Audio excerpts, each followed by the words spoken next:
Buenas tardes, seguiremos aprendiendo acerca de las enfermedades del tiroides y en este caso vamos a hablar del bocio multinodular inicialmente y posteriormente acerca de las neoplasias benignas y malignas de la tiroides. El bocio multinodular es el aumento del volumen de la glándula tiroidea, como su nombre dice, múltiples nódulos que son el resultado de la proliferación de clones de las células foliculares que son más sensibles a la hormona estimulante de tiroides. Puede inicialmente estas células foliculares se hiperplasian, pueden llegar a formar nódulos benignos o neoplasias benignas, algunas pueden hacerse autónomas y pueden llegar a producir hormonas tiroideas provocando lo que se llama nódulo tóxico. Es frecuente esta entidad, se ha encontrado hasta en el 50% tanto de las autopsias y de ecografías de cuello en personas mayores de 55 años, sobre todo en las mujeres.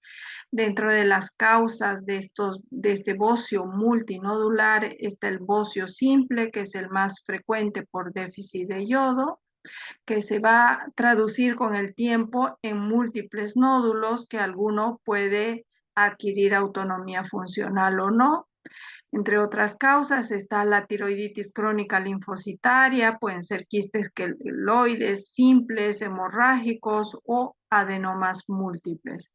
El diagnóstico inicial se debe medir la concentración de hormona estimulante del tiroides, y también es importante medir los anticuerpos antitiroideos, sobre todo para detectar enfermedades autoinmunes que están en fase de eutiroidismo. Para identificar las características de los nódulos es necesario hacer una ecografía cervical y en algunos casos la radiografía de tórax nos ayuda para hacer diagnóstico de bocio intratorácico o que adquiera o que esté comprimiendo la tráquea. La gran mayoría de los nódulos tiroideos son benignos y son de menos de 1 a 1,5 centímetros. Esto no requiere mayores investigaciones generalmente, pero si son mayores de este diámetro, es necesario investigar si no se trata de una neoplasia.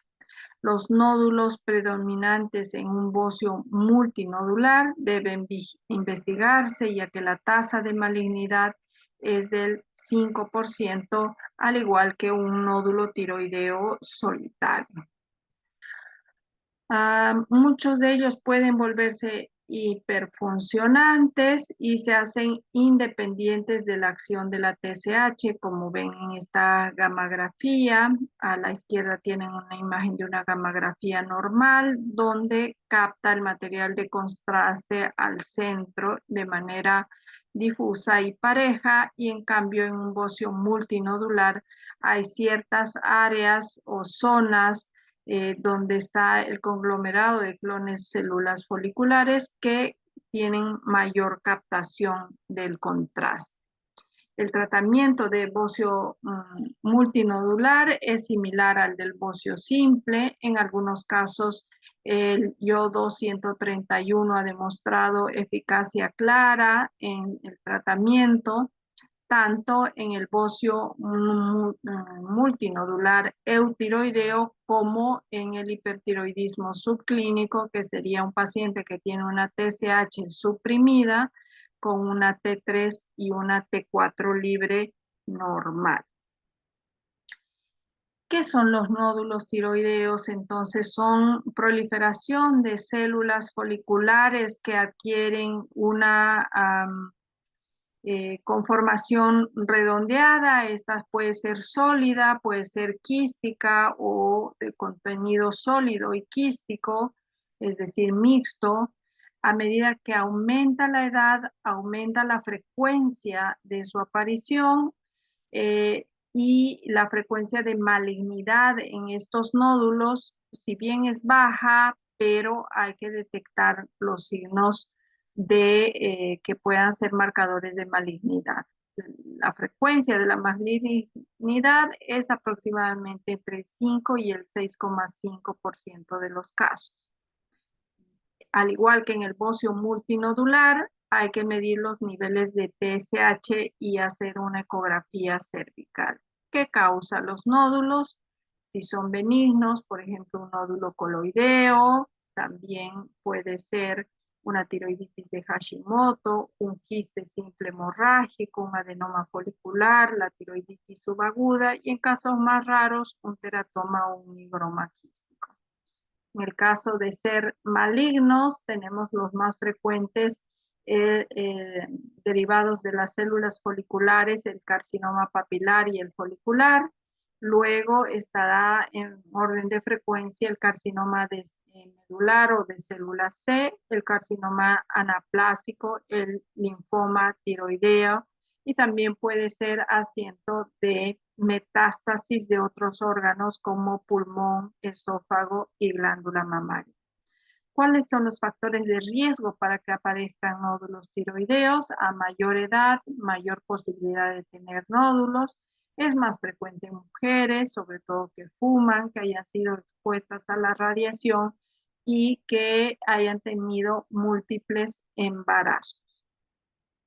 Para sospechar de malignidad tendríamos que tener algunos síntomas como la disfonía, la disfagia y disnea, o sea que ese nódulo esté dando síntomas a nivel respiratorio o digestivo, que ese nódulo sea duro y adherido a planos profundos, haya algún crecimiento o algún ganglio cercano. Esto se da generalmente en menores de 14 años o mayores de 70 años y que tengan una historia familiar, serían los factores asociados a malignidad en quienes deberíamos investigar si se trata de un cáncer.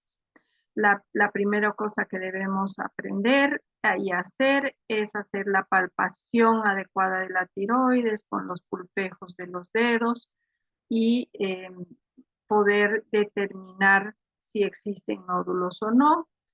Muchas veces son muy pequeños que no son palpables. La ecografía permite hacer el diagnóstico de nódulos pequeñitos, casi milimétricos. Y en esta fotografía, por ejemplo, ven que aquí está la tráquea, por delante está el istmo de la glándula tiroidea, el lóbulo tiroideo derecho, el izquierdo, a un lado de la tráquea está el esófago y estas zonas más ecogénicamente densas serían las carótidas. El primer paso ante un nódulo tiroideo solitario que tenga más de 1 centímetro debe realizarse la punción aspirativa con aguja fina que nos va a permitir hacer el diagnóstico de nódulo benigno o un nódulo maligno. Esta punción se hace guiada a través de la ecografía. Fíjense aquí en este esquema, el transductor del ecógrafo que localiza el lugar del nódulo y entonces con una aguja podemos puncionar y aspirar esas células para poder hacer el examen anatomopatológico y determinar las características de las mismas. Nos ayuda este aparato que se llama Caneco, al cual se adapta la jeringa y ejerce presión negativa para obtener una buena cantidad de células en el prótesis que se vaya a hacer. Aquí tienen la imagen de una mujer que se está haciendo una ecografía y le están haciendo una punción aspirativa con la aguja fina. Es importante que podamos ver qué conducta debemos tomar ante un paciente con nódulo tiroideo. Y la primera cosa que debemos hacer es medir la hormona estimulante de tiroides. ¿Esta está normal, está aumentada o está baja? Si está normal o aumentada, deberíamos hacer una ecografía para ver si hay criterios de malignidad o no. Si no hay criterios de malignidad, solo tenemos que hacer vigilancia y control del paciente. Si hay criterios de malignidad, tendremos que hacer punción aspirativa con aguja fina y en caso de malignidad, la paciente irá a cirugía. Si la hormona estimulante de tiroides es baja, entonces estaremos sospechando posiblemente de un hipertiroidismo y haremos una gammagrafía donde veremos si ese nódulo capta contraste y se llama nódulo caliente o no capta contraste y en ese caso haremos igual ecografía, valoraremos criterios de malignidad para hacer la punción aspirativa con aguja fina. Si capta contraste, pues estamos hablando de un nódulo autónomo y en ese caso debe recibir tratamiento nuestro paciente. En estos casos de nódulos autónomos se llama adenoma tóxico o enfermedad de Plummer, en que un nódulo único tiroideo adquiere autonomía funcional que hace que inhiba al resto del tejido tiroideo. Esto se da por mutaciones somáticas que determinan una actividad del receptor de la TSH y una parte del tejido tiroideo se hace cargo de la producción de hormonas e inhibe al resto del tejido. Dentro de los tumores malignos de la tiroides, si bien son pocos frecuentes, es importante conocer sus características. Tanto nódulos únicos como multinodulares pueden ser causantes del 5% de los tumores. Y no olvidarse que también hay otros tumores como los más frecuentes, como los melanomas, carcinoma de pulmón, mama y esófago, que pueden dar metástasis a la tiroides. Dentro de estos tumores, el más frecuente, los tumores del epitelio folicular, es el carcinoma papilar de tiroides, que aparece en la edad media de la vida y que es más frecuente en áreas ricas en yodo. El crecimiento de estos nódulos es lento, se propaga hacia la cápsula tiroidea y sobre todo por la vía linfática, los ganglios linfáticos. No es frecuente que se disemine por vía hematógena y dependiendo del tamaño de la lesión, tienen buen pronóstico los que son menores de 2 centímetros. Está relacionado sobre todo a aquellos pacientes que hayan sido expuestos a radiación cráneo-cervical durante la infancia. Desde el punto de vista anatomopatológico, se observan papilas recubiertas de células atípicas y pueden haber estas calcificaciones en grano de arena o cuerpo samoma, como la cáscara de como al partir una cebolla, vemos estas imágenes que son características de este tumor, pero que muchas veces no se lo encuentra. Otro tumor es el carcinoma folicular, en el cual las células foliculares son muy similares al adenoma folicular. Es menos frecuente y sucede más en edad avanzada y está relacionada con áreas de deficiencia de yodo. Se asemeja al epitelio tiroideo normal, es encapsulado y solo se diferencia del adenoma folicular benigno si existe invasión de esas células foliculares a la cápsula o hacia los vasos sanguíneos. Se propaga rápidamente correspondiente por vía hemática y puede dar metástasis al pulmón, al hueso o al sistema nervioso central. Las metástasis pueden producir hiperfunción tiroidea por el exceso de la producción de hormonas tiroideas, aunque esto es raro, pero es posible. Un subtipo más agresivo, invasor y menos radiosensible es el carcinoma de células de Huxley. Otro cáncer, el carcinoma medular de tiroides, este deriva de las células C, las células parafoliculares que producen la calcitonina Existen 4 formas de presentación asociadas a antecedentes familiares o casos esporádicos o asociada a neoplasia endocrina múltiple. También se da en edades avanzadas, sexta a séptima década de la vida. Si hay adenopatías en el momento del diagnóstico, estas tienen tendencia a calcificarse y pueden producir metástasis tanto a pulmón como sistema nervioso central. Desde el punto de vista histológico, se observan acúmulos de las células C con una sustancia amiloide. Se ha identificado a este protooncogen RET, que es el responsable de este carcinoma en familiares, por lo que el diagnóstico precoz va a ser importante el poder detectarlo. La calcitonina plasmática va a servir como un marcador tumoral para detectar la enfermedad residual después de hacer tratamiento. Si la calcitonina está elevada, indicaría que hay restos del carcinoma medular. También pueden producir otros péptidos como la hormona adrenocorticotropa o el antígeno carcino embrionario, y si produce esta hormona, como supondrán que el paciente va a tener además hipercortisolismo.